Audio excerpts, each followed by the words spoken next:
истински истории с неочакван край. Какво се крие в мазето? През 1910 година в един лондонски дом е организирано събиране. Домакини на това събиране са Бел и нейния съпруг доктор Крипин. Те са много богата двойка от Лондон. Бел е актриса и се занимава с балет, с танци, с музика, а нейният съпруг доктор Крипин е фармацевт. Двойката е много известна в Лондон, обичат често да правят събирания. Бел е много експресивна, много обича да се показва, да танцува, да разказва истории, да бъде център на вниманието. Нейният съпруг от друга страна обича повече да бъде в сенките, обича да не бъде толкова забелязван и угажда по всякакъв начин на любимата си жена. Като човек на изкуството, Бел е малко по-опърничава. Обича да се кара, обича да вдига скандали и тази вечер също така не остава без скандал. Бел, както винаги, е център на вниманието, но един от гостите решава, че му се ходи до тоалетната и тя моли своя съпруг да го заведе на горният етаж. Той обаче се бави с това нейно наставление. След това тя моли съпруга си, доктор Крипин, който единствено цяла вечер желая да седне да поиграе малко карти с приятелите си, да излезе на дъжда навън и да намери карета за техните приятели. Да си ходят. Доктор Крипин излиза в дъжда, обикаля, търси карета, но знае, че не намери ли правилната карета, ще изложи съпругата си и по този начин след това ще има ядове на главата. Затова търси подходяща карета, но не намира такава и най-накрая се задоволява с някаква доста неприятна на външен вид. В момента, в който вижда очите на жена си, като извиква каретата пред тях, знае, че следващото, което следва, е скандал. Изпращат гостите, при което само като затваря вратата и започва караницата. Ти винаги ме излагаш! На какво прилича това? И всички онези работи, където може да си ги представите. Доктор Крипин слуша. И накрая й казва: скъпа, защо не си сипем по едно? Съпругата му умеква и казва: добре. Сипва и едно уиски и до тук приключва историята. На следващия ден Бела е изчезнала. Минава ден, 2, 3, 5, седмица, 2 седмици. Хората започват да я търсят. Все пак тя е член на клуба за игра на карти, танцовалния клуб, клуба за четене на книги. Тя е навсякъде в този град. Тя е душата на компанията. И има много приятели, които я търсят. Питат съпруга й: къде е Бел? И той казва: замина за Америка, защото има болен роднина. Следващото нещо обаче, което виждат, е, че секретарката и асистентка на доктора се нанася от тях. И си казват: този мръсник. Жена му се занимава с болни роднини в чужбина, а той изневерява. Започва да се показва на обществени места с нея. Започва да й дава бижутата на съпругата си. Тези, които не е взела тя със себе си.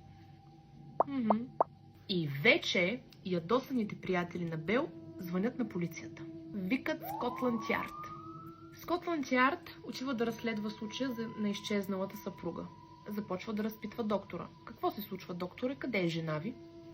Докторът първоначално обяснява: да, тя замина в чужбина, имаме болен роднина, трябва да се погрижи за семейството си, ще изпраща телеграми и дрън. Само че минава време, нито телеграми, нито някой чува от Бел. И полицията му казва: добре, не сме я чували, не сме я виждали, какво всъщност се случва. И той тогава променя версията си, че е починала, че се е разболяла от същата болест и че е починала. Тук вече на всички ни изглежда съмнително. На Скотланд Ярд им изглежда още по-съмнително. Затова на следващия ден още е назначено претърсване на дома. Нищо не намират. Никакви следи от съпругата. Никакви следи от престъпление. Но неочаквано, вечерта на деня на претърсването, двойката изчезва. Доктора и любовницата му Изчезват.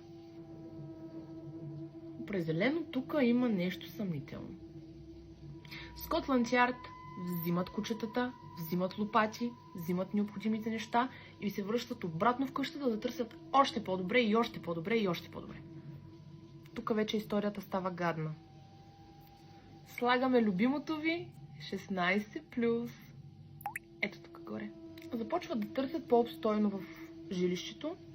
За първи път им прави странно впечатление някаква миризма. На какво ли мирише? Мирише на присъда. Миризмата се носи от долните етажи. Слизат надолу, стигат до мазето и усещат, че оттам нещо намирисва. Мазето е празно. Има пещ. Тази пещ е странно зазидана и около нея има няколко нови тухли. Полицаите отиват, започват да почукват върху тухлите и осъзнават, че някои тухли са поставени отскоро.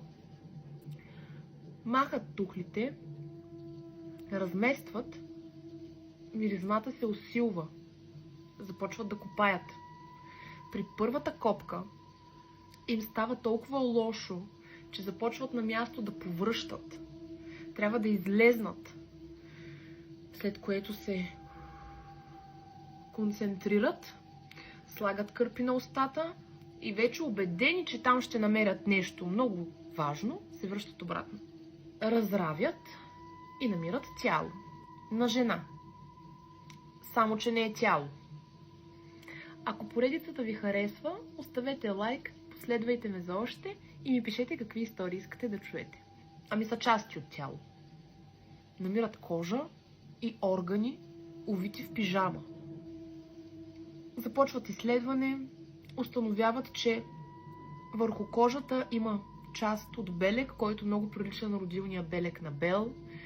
Също така пижамата е пижама, каквато марка тя носи, и започват да навързват уликите.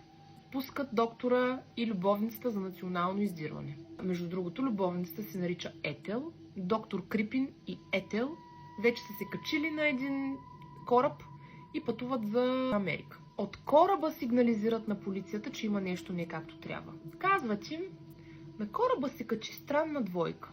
Мъж на 48 години с неговия син, по-млад, на около 20 години. Странното е, че сина има само един чифт дрехи и също така много държи за ръката баща си през цялото време, много се прегръщат и един път даже ги видяхме да се целуват. Решихме да ви се обадим. Както подозираме всички, това са двойката бегалци. Доктор Крипин е изправен пред съда. Обвинен е в убийството на съпругата си, от която никой до този момент не е чул ни вопъл, ни стон, не се е обадила на никой. Няма я. След изследване на останките, които част от останките намират вътре в тях упойващи средства, които докторът е поръчал една седмица преди изчезването на съпругата му. Той не успява да се защити и бива осъден на смърт. 1910 година смъртната присъда бива изпълнена и той бива обесен. Вие си мислите, че историята завършва тук? Случаят не е приключен. Документите се пазят в архива на Скотланд Ярд в продължение на 100 години. 2010 година отварят делото и младите криминолози решават да пробват нови техники за разкриване на случаите.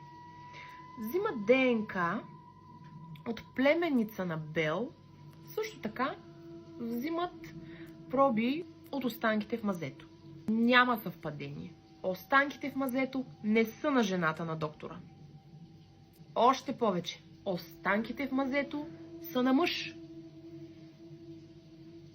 Нищо, че са увити в женска нощница.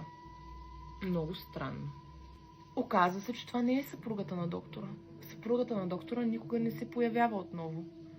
Но и това в мазето не е тя. Според вас какво се е случило?